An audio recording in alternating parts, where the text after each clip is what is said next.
Hello, I'm Bruce Miller. On Thursday the 25th of October 2007, South African theatre lost one of its great characters, Patrick Mynhardt. I, like so many of Patrick's friends, have many vivid memories of drinking wine on someone's floor in Hillbrow after the theatre bars had closed, totally entranced by this brilliant raconteur. I hope the next 55 minutes or so will give you at least a taste of what that experience was like. I've called it a swig of Patrick Mynhardt. I'll be drawing from various sources, including the delightful hours I spent with Patrick in the studio a couple of years ago, making informal recordings of some of his Herman Charles Bosman stories, and of course his one-man show, The Boy from Batuli. There was also the occasion when Patrick was a guest on my morning radio show, which is where we begin. Now, he's unquestionably one of the finest raconteurs around, but not only does he tell a good story, he's also, I believe, the subject of more stories, certainly among his peers, than any other local actor. For instance, and he will get his chance to deny or plead mitigation in just a moment, but he is said to have once driven a well-known actress to flounce off the stage and refuse to continue to perform because he had taken the trouble to add little penises to the statues that adorned the stage.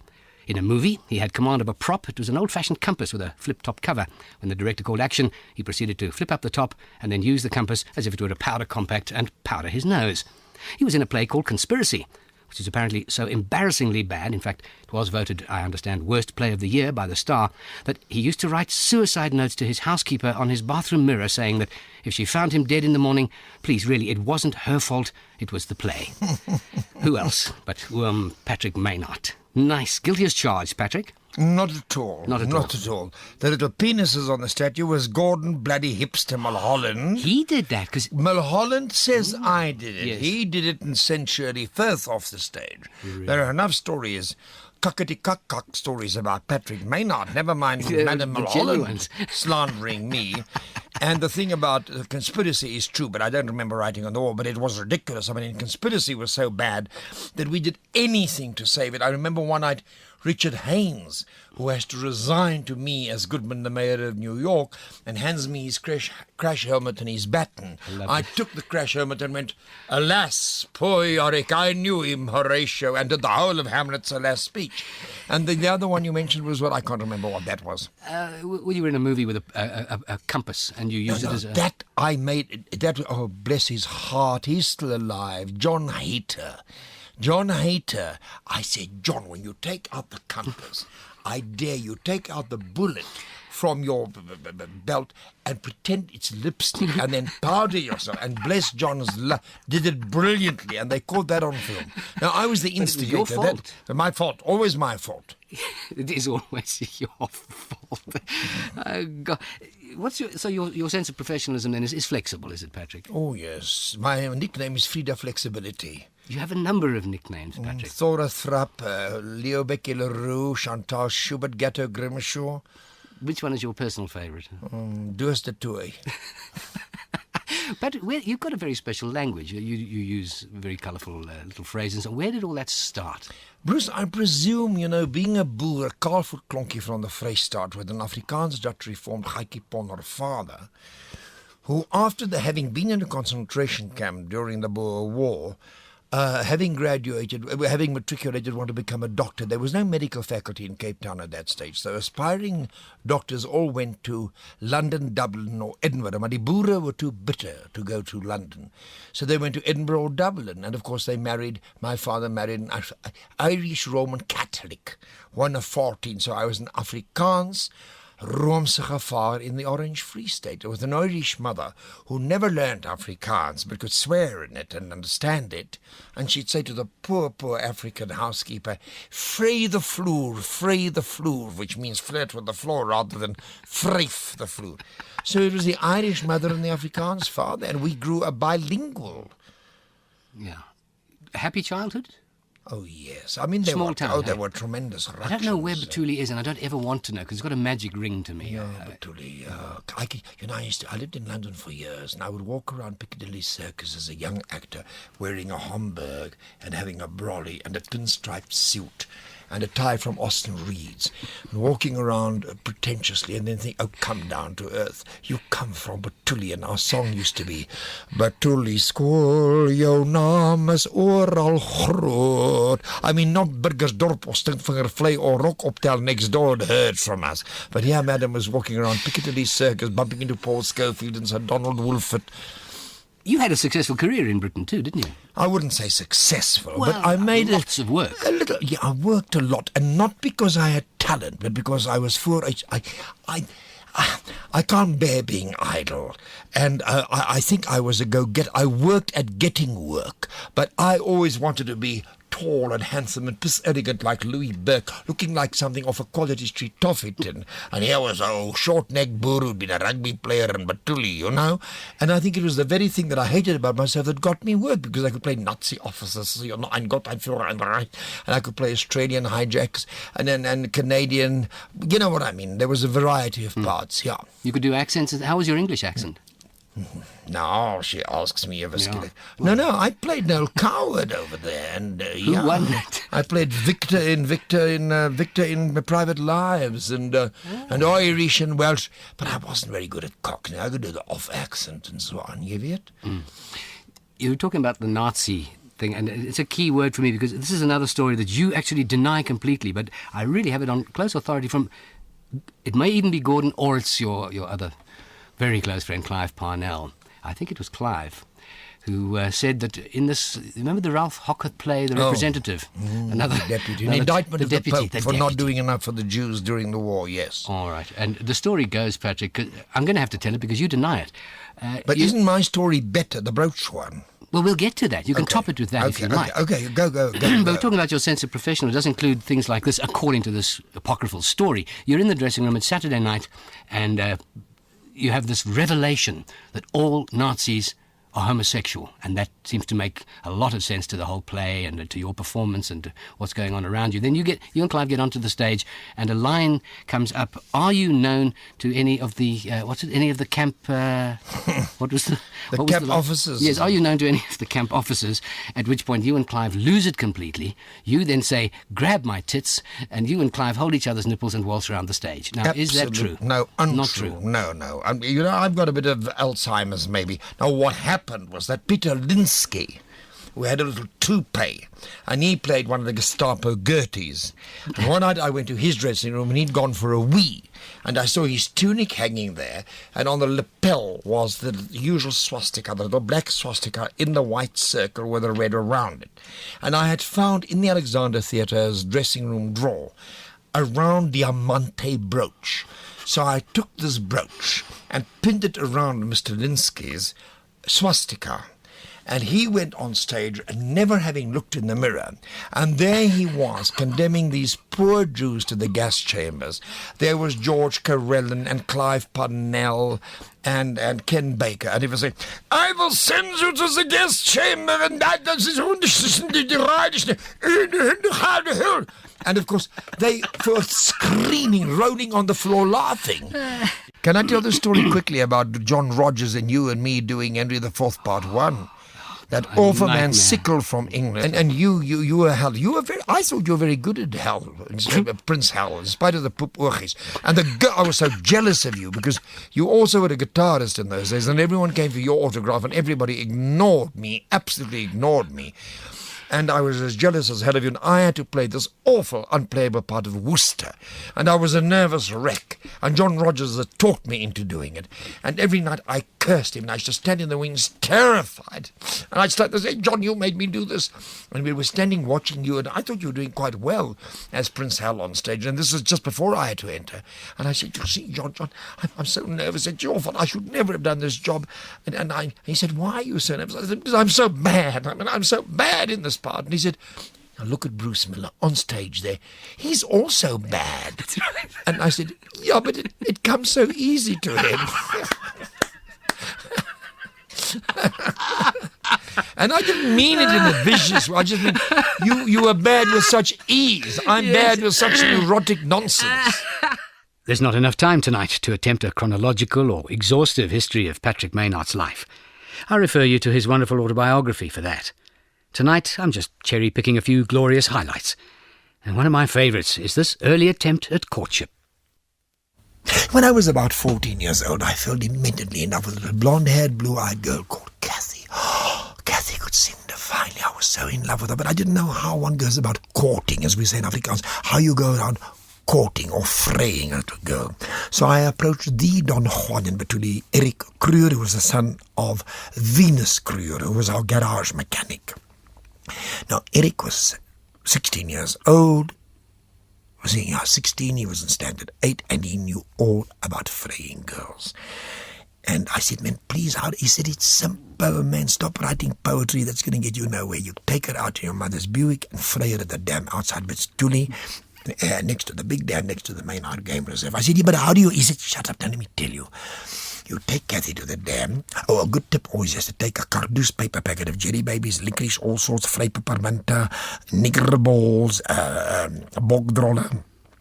You know, I was telling the story in the South African Embassy in Washington in 1990, in October, a few days after former President de Klerk had passed through Washington, and he was on a world tour telling the world that Mr. Mandela had been released, that it was a new South Africa, that we were a rainbow nation, etc., etc. And here am I, a white Afrikaner in the South African Embassy in Washington, doing a show for the ambassador, Dr. Koornhof, and I'm about to utter the word niggerball, which is, of course, as taboo in America as the K word in South Africa.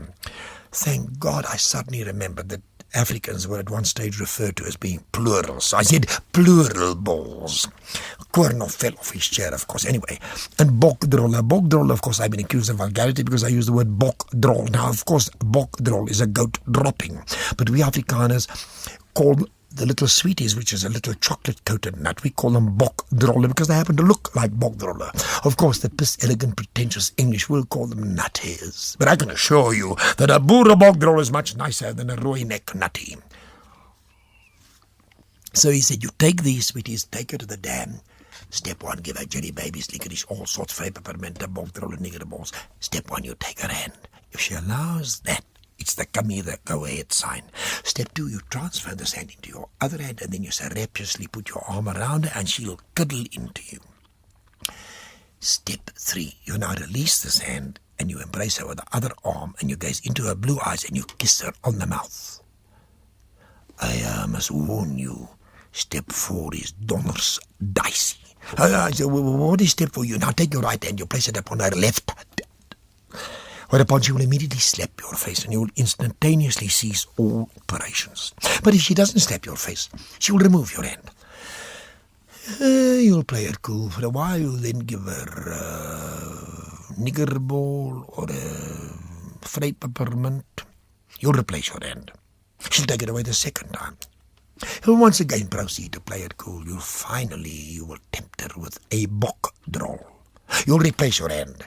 And the third time, she will leave it. By this time, I was in a total toestand. I had to memorize jelly babies, licorice, all sorts of peppermint, and nigger balls, step 1, step 2, step. I was a Catholic altar boy. My mother was the golf champion. My father was the mayor.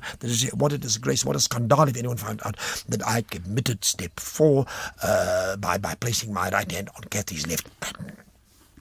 Anyway, I dated her. She accepted. I hops my mother's big Buick. I bought the sweeties and off I went in the big Buick. And on the way, I got a nervous attack. So for moral support, I picked up my best friend, Koos Kisses, who said he would come along with pleasure on condition I paid for him and his girlfriend, who was Bella Hoenderin.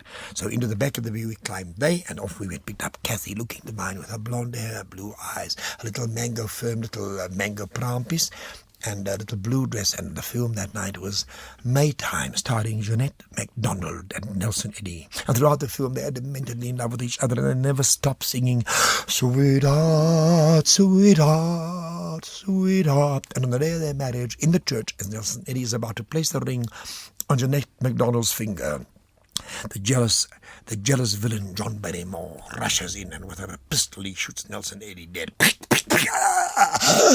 Nelson Eddy dies in Jeanette MacDonald's arms, singing, sweetheart, sweetheart, sweetheart. He goes to heaven. For years she mourns his death, sitting in a park, wearing black lace, the blossoms falling in the dust all around her. Nelson Eddy's spirit comes out of the clouds and serenades her with sweetheart, sweetheart, sweetheart. And she sings back, sweetheart, and then she gets a heart attack and she dies. And the two go to heaven singing, sweetheart, sweetheart, sweetheart. Oh, it was the most moving, tear-jerking film you could ever wish to see. The tears rolling down our cheeks and mingling with the black from the licorice, all sorts around our mouths. Into Mars Buick, me in front with Kathy next to me. In the back was Kissy's Ballowonder, and parking outside Betuli next to the dam, next to the Mynhardt Game Reserve. A full moon night, what a romantic night for young lovers. The tadpoles and the paraphyses leaping out of the water into mid-air and having a ding-dong in mid-air. In our imaginations we could hear echoing across the dam, sweetheart, sweetheart, sweetheart. Next door in the Mynhardt Game Reserve, an old camel with vrotpotjie is vreeting a last vygie, and a balbiter en 'n oogpister are playing ring-a-ring-a roses in the moonshine with a kakker like a gat ho. And a miskruier in the back of the Buick, where Kisses is beginning to fray and fruitle with Kathy, and the Buick is beginning to squeak and bubble and shake and wickle. And I think it's time for me to start fraying, otherwise I am not a man. So I give Kathy jelly babies, licorice, all sorts, fry peppermint, bogdroller, and now I take a deep breath, and on Eric Clear's instructions, I attempt step 1, and I take Kathy's hand. She allows you to stay in mind. This is the come here, the go ahead sign. Now for step 2, I surreptitiously transfer this hand of hers into my right hand, and I put my arm around, and she cuddles into me like this. Now comes step 3. I release her hand, and I take my right arm, and I embrace her, gaze into her blue eyes, the moon shining on the dam in Betuli, such romance, and I kiss her on the mouth. My first kiss with my first love. What more could any man ever want out of life? What joy, what simple, absolutely gorgeous ecstasy.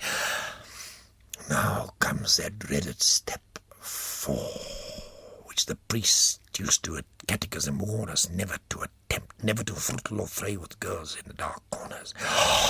And I see these firm little mango prampies cuckoo-luring me, and I think, no, I can't, so far and no further.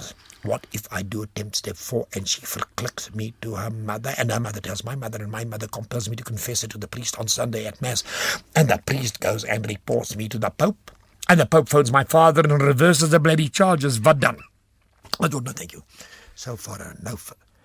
But with the moon shining on the dam, the tadpoles and the paraphyses going berserk, echoing, weergalming oor die dam. Sweetheart, sweetheart, sweetheart. The kameel with the vrotpotjie is vreeting nog 'n vygie, en byna the balbiter en 'n oogpister. By the way, those are not swear words, they're Afrikaans gogas, and they do exist. The back of the Buick is going berserk, squeak, and Kisses is really laying into fruitling with Bella, and I think I must attempt step 4.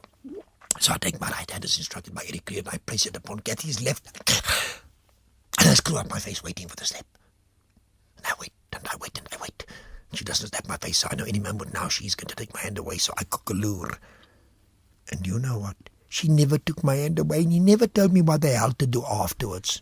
So I started the Buick and drove home. And Kisses, bless his heart, he's dead. Now Kisses has never ever forgiven me for that. You're listening to A Swig of Patrick Mynhardt, a celebration of this extraordinary actor and raconteur who died recently.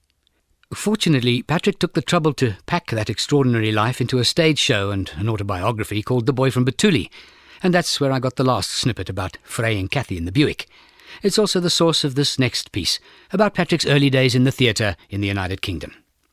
Then I got a phone call when I go and audition for a small part of a hangman and a soldier in Bernard Shaw's You Never Can Tell, to be directed by Mr. Noel Wilman, a prominent West End actor-director, starring the international film star, one of my heroes, Tyrone Power, great film star of Razor's Edge fame and The Mark of Zorro and Blood and Sand and The Rains Came Anyway, and the Eddie Duchin story.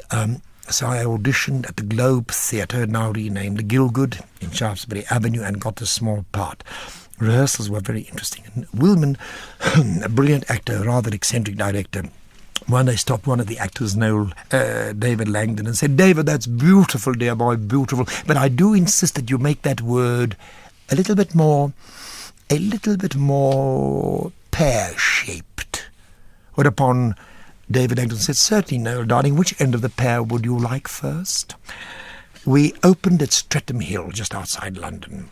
Now, I had a scene where in the third act of the play, I, as the hangman, have to accompany Tyrone Power up the steps, onto below the gallows, and let him climb into a little cart, put a noose around his neck, and the idea was that the cart then would be pulled forward and Power would be hanged. He played the part of Dick Dudgeon. So that is why I took the part, because I would be in prominent view of an audience with this international star every night. And a lot of gay gentlemen, we used to call them queer in those days, say, "Oh, you have such beautiful legs." And I would be very embarrassed. I never thought a man has beautiful legs. Women, yes, but a man with beautiful legs. I thought, am I a depressed Moffy or something with beautiful legs that all the queers are telling me I have beautiful legs? Anyway, so I have to escort Power and be up there in the gallows with him. And we just opened Streatham Hill when there was a call for me on the tannoy system. Would I go to Mr. Noel Wilman, the director's dressing room? Now, Wilman, having directed the play, also played General Burgoyne in the third act of the play, where he was on stage with us, and he would see me standing there next to Power. So I went to Mr. Wilman's dressing room, tapped on the door, and he said, "Come inside." And there he sat in front of a mirror, removing his makeup. "Sit down, dear boy." And dear boy sat down, very apprehensive, thinking I'd done something wrong and I'd be sacked. And he said, "I want to ask you a question. Are you queer?"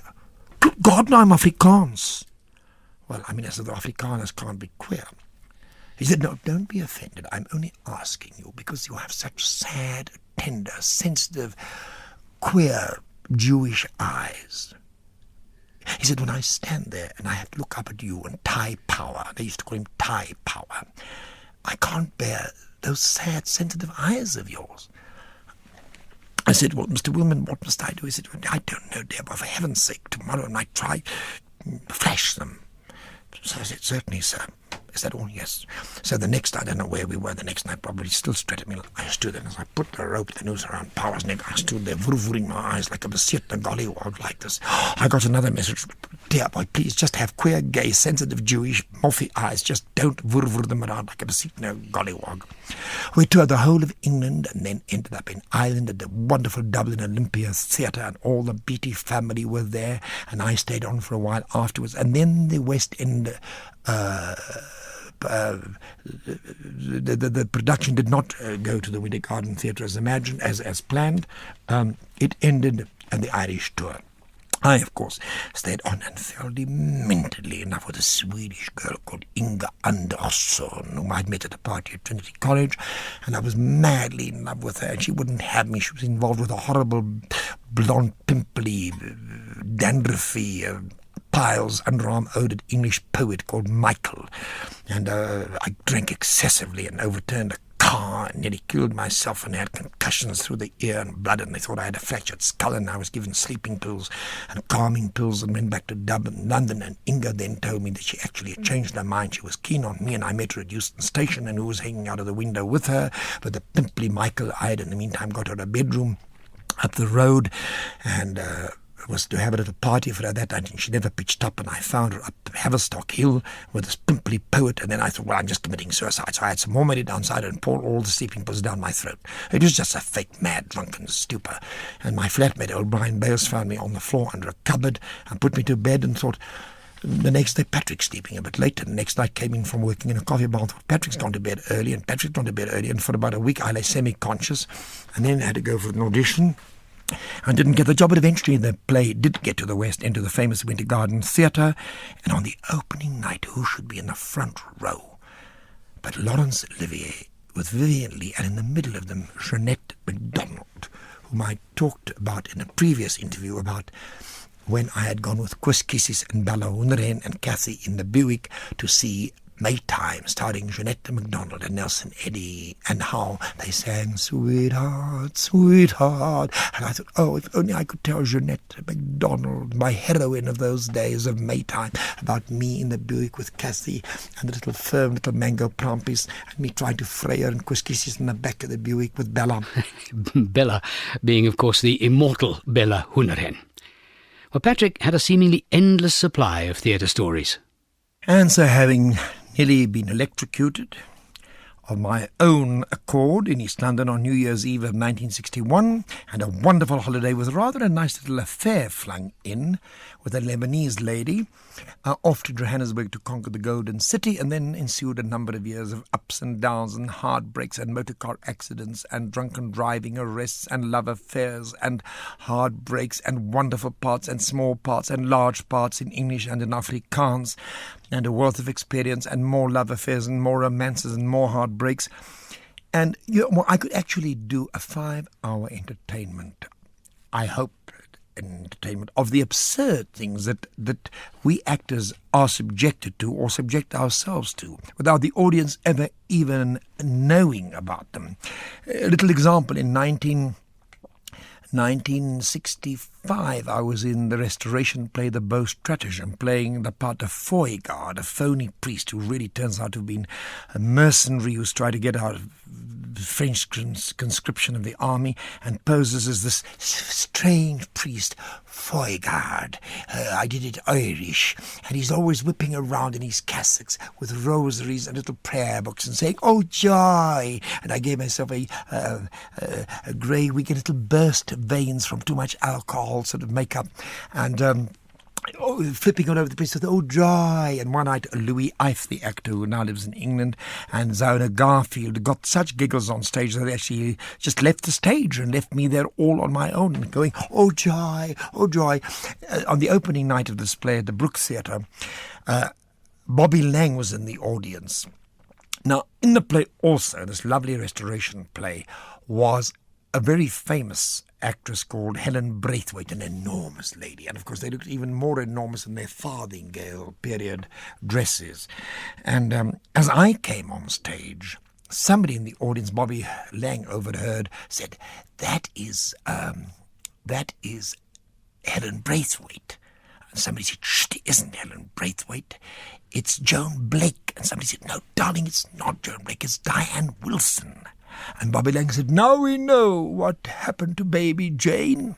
Anyway, that was the Beau Stratagem. And one night I was sitting regaling, we were at the Breitenbach Theatre in Pretoria, regaling Hello Landini, holding court as usual, showing off and talking nonsense. And I was sitting there as Foigard, smoking. I always smoked plain cigarettes. And I still maintain to my dying day that they were healthier than these awful filter things. Anyway, I had this filter cigarette, a king-size filter cigarette in my left hand, and I was talking to Hal Orlandini and the other actors. Now, my next cue was to come from Arthur Hall and Ronald Wallace, who would come to the door and summon me and say, "Foigard, Foigard."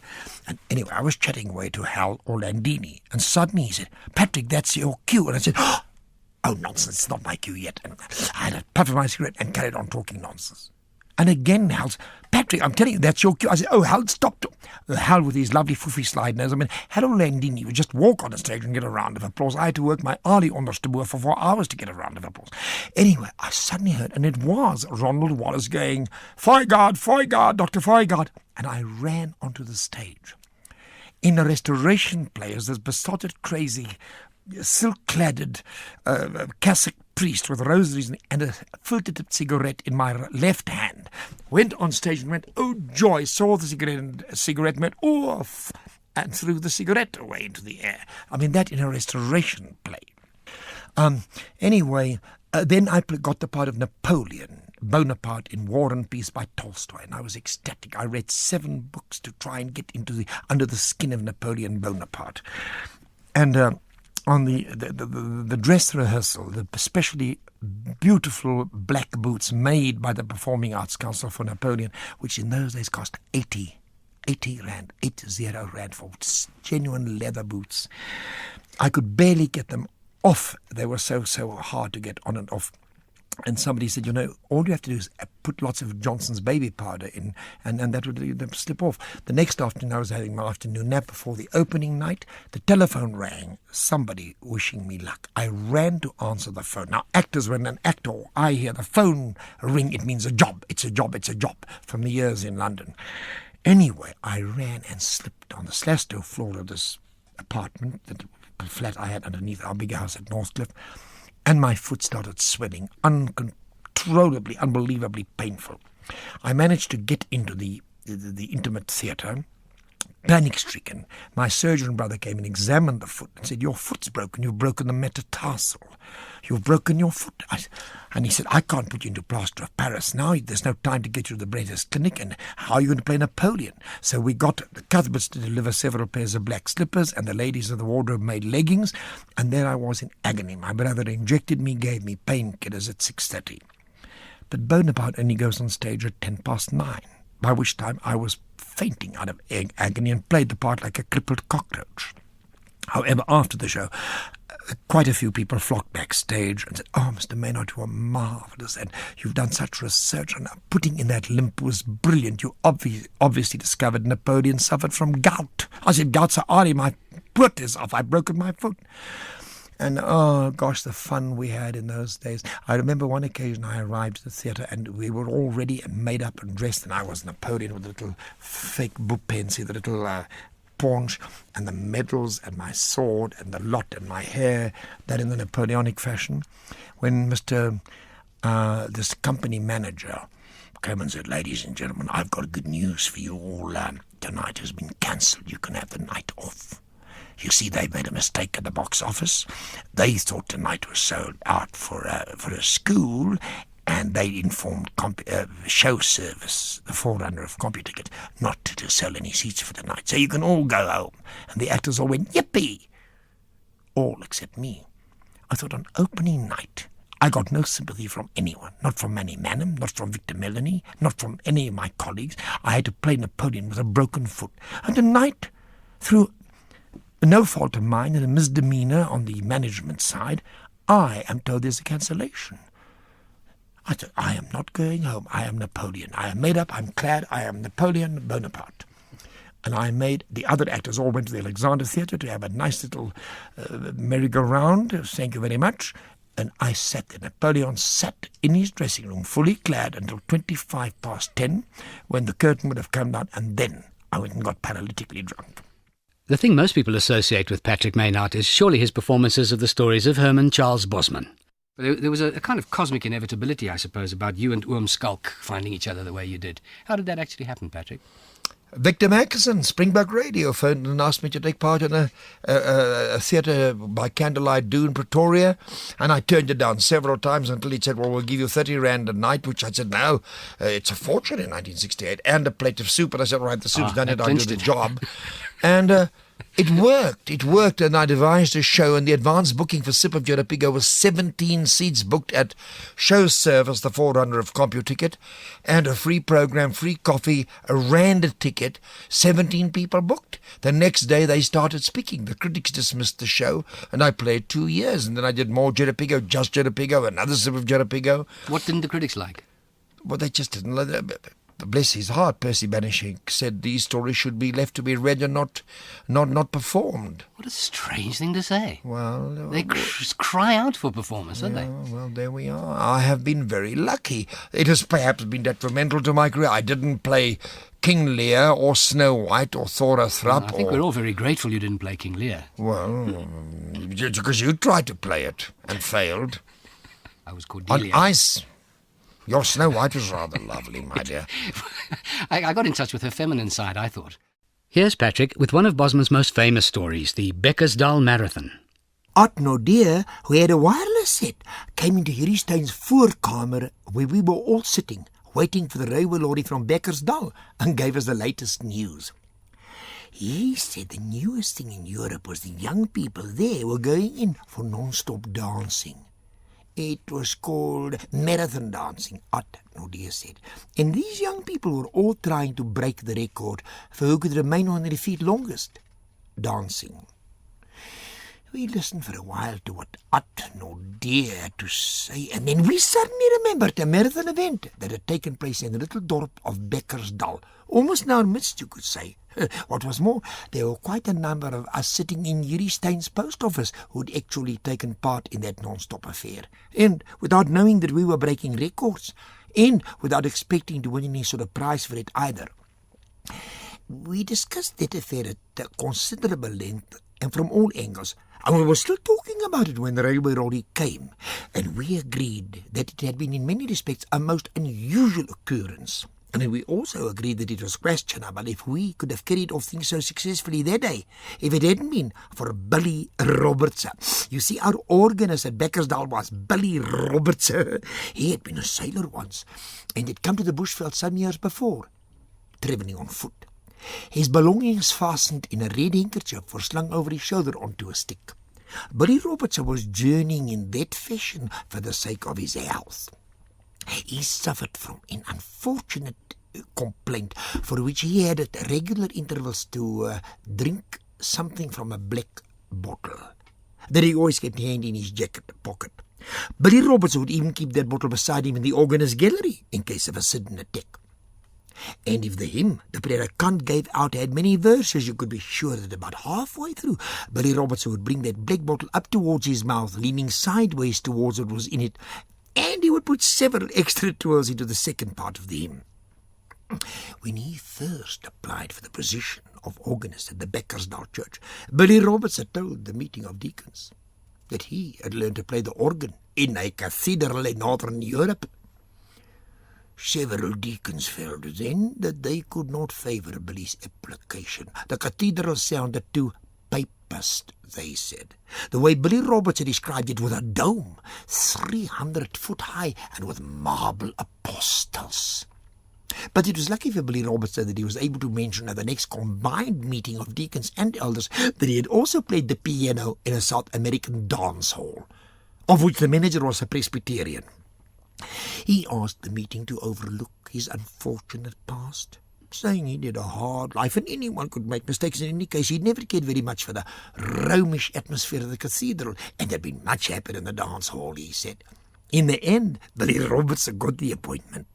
But on several Sundays after that, in his sermons, the predikant Dominee Wildhagen spoke out very strongly against the evils of dance halls. He described those places of awful sin in such burning words that at least one young man went to see Billy Roberts privately with a view to taking lessons in playing the piano.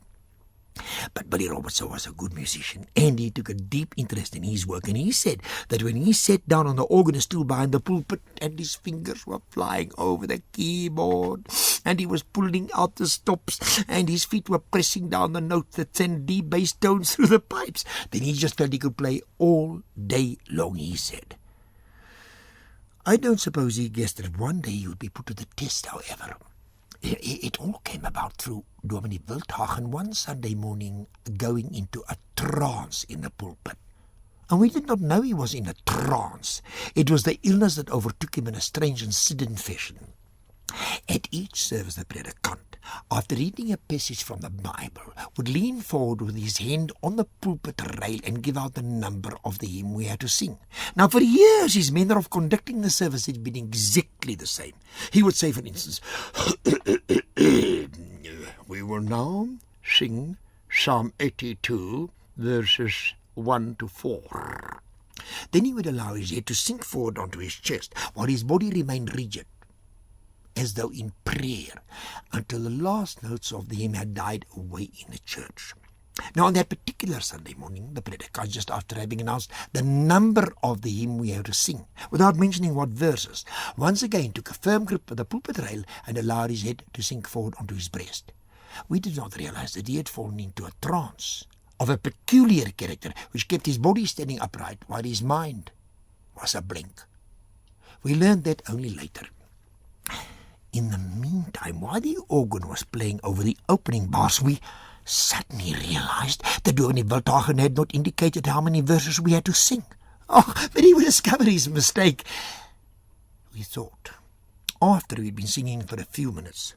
All the same, one or two of the younger members of the congregation did titter slightly when they took up their hymn books, for Dominee Wildhagen had given out Psalm 119, and everybody knows that Psalm 119 has got 176 verses. This was a church service that will never be forgotten in Beckersdal. We sang the first verse, and then the second, and then the third, and when we came to about the sixth, and the predikant still gave no sign that it would be the last, we assumed he wanted us to sing the first 8 verses. For if you look at your hymn book, you will see that Psalm 119 is made up of sets of 8 verses, each set ending with the word pause. We ended the last notes of verse 8 with more than an ordinary number of turns and twirls, confident that at any moment Dominee Verdagen would raise his head and let us know we could sing Amen. It was when the organ started up very slowly and solemnly with the music for verse 9 that a real feeling of disquiet overcame the congregation. But of course we did not show what went on in our minds. We held Dominee Verdagen in too much veneration. Nevertheless, I would rather not say too much about our feelings when verse followed verse and pause succeeded pause, and still Dominee Verdagen gave no indication that we had sung enough or that there was anything unusual in what he was demanding of us. After recovering from their first surprise, the members of the church council conducted themselves in a most exemplary manner. Elders and deacons tiptoed up and down the aisles, whispering words of reassurance to those members of the congregation, men and women alike, who showed signs of wanting to panic. At one stage it looked as if though we were going to have trouble from the organist. That was when Billy Roberts, at the end of the 34th verse, held up his black bottle and signalled quietly to the elders to indicate that his medicine was finished. At the end of the 35th verse, he made signals of a less quiet character, and again at the end of the 36th verse. That was when Elder Landsman got up and tiptoed out of the church round to the consistory where the nachtmaal wine was kept. When Elder Landsman came back into the church, he had a long black bottle half hidden under his manel. He took the bottle up to the organist's gallery, still walking on tiptoe. At verse 61, there was almost a breakdown. That was when a message came from the back of the organ where Koster Klaassen and the assistant verger, whose task it was to turn the handle which kept the organ supplied with wind,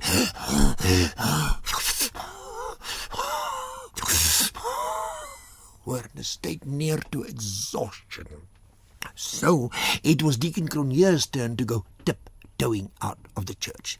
Deacon Cronje was the head warder of the local jail, and when he came back into the church, it was with 3 burly black convicts in striped jerseys who also went through the church walking on tiptoe. They arrived just in time to take over the handle from Koster Klaassen and the assistant verger.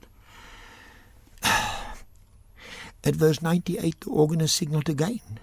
Once more, Elder Landsman went around to the consistory. This time he was accompanied by another elder and a deacon, and they stayed away somewhat longer this time than the time when Elder Landsman had gone on his own. On their return, the deacon bumped into a small hymn book table at the back of the church. Perhaps it was because the deacon was a fat, red-faced man and not used to tiptoeing. At verse 124, the organist signalled again. Once more, Elder Landsman went around to the consistory. This time he was accompanied by another elder and a deacon, and they stayed away somewhat longer this time than the time when Elder Landsman had gone on his own. On their return, the deacon bumped into a small hymn book table at the back of the church. Perhaps it was because the deacon was a fat, red-faced man and not used to tiptoeing. At verse 124, the organist signalled again. Once more, the same 3 members of the church council filed out of the consistory, the deacon walking in front this time. It was about then that the pastor of the Full Gospel Apostolic Faith Church, about whom Dominee Verdagen had in the past used almost as strong language as about the Pope, came up to the front gate of our church to see what was afoot. He lived near our church, and having heard the same hymn tune being played over and over again for about 8 hours, he was a very amazed man. Then the pastor saw the door of the consistory open, and 2 elders and the deacon coming out, still walking on tiptoe. They having apparently forgotten they weren't inside the church then. When the pastor saw one of the elders hiding a black bottle under his manel, a look of understanding came over his features. The pastor walked away shaking his head. At verse 152, the organist signaled again. This time Elder Landsman and the other elder went out alone.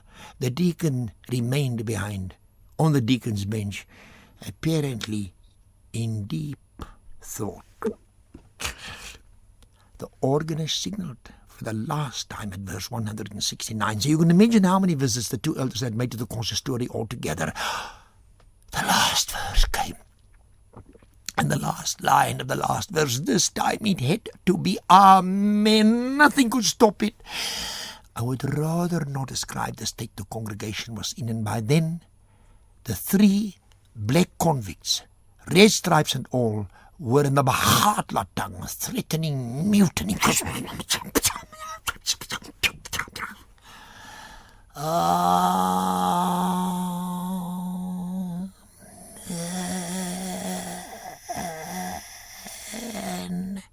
Came from what sounded like less than a score of voices.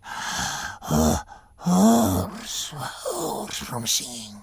The organ music ceased. Maybe it was the sudden silence that at last brought Dominee Baldagen out of his long trance. He raised his head and looked slowly about him. His gaze travelled over the congregation, and then, looking up at the windows, he saw it was night. We understood right away what went on in Dominee Baldagen's mind. He thought he had just come into the pulpit, and this was the beginning of the evening service. Once more, Dominee Baldagen took a firm grip of the pulpit rail. His head started drooping forward onto his chest. But before going into a trance for the second time, he gave out the hymn for the evening service. We will, Dominee Baldagen announced, sing Psalm 119.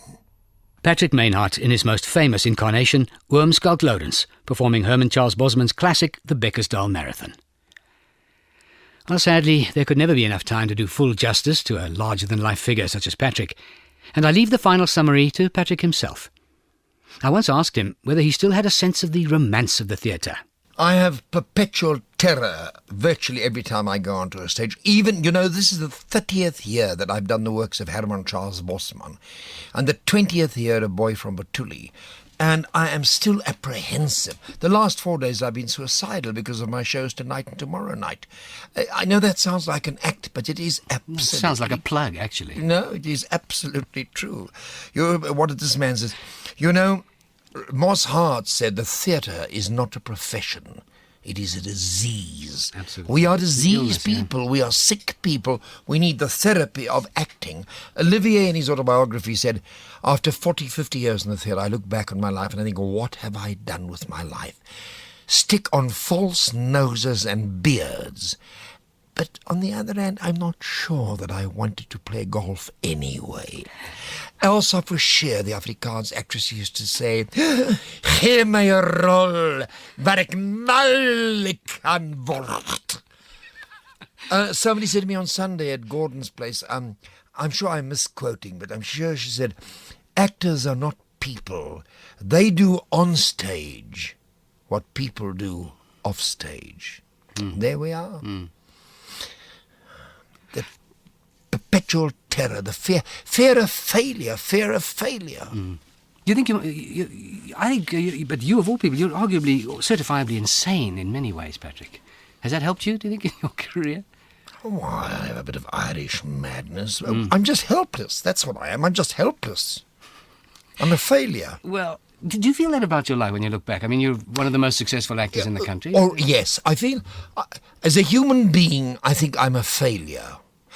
On the other hand, I had no choice but to be a failure. I once said to somebody, I consider myself inferior to most people around me, so I make a point of trying to be many steps ahead of everybody so that they don't overtake me. But I'm terrified. I think, I speak for myself, that actors are inferior people or have inferiority feelings or complexes. And that is why they have to be kings on stage and queens on stage like you. Thank you. I just walk funny. Now she tells us ever skillet out of the bloater. I think we are riddled with these complexities, but we that is why we go onto the stage, and yet we are the most insecure people on earth. Yeah. Not that insecure that you can't give other actors a hard time on the stage. Just one little story here. This one must be true. Michael Richard assures me it's true. You were playing Blind Pew. Do you remember? No, Michael McKay was playing Blind Pew in this production. Yes. And we know what Michael is like, but perhaps the public don't. He does take his art and his craft incredibly seriously.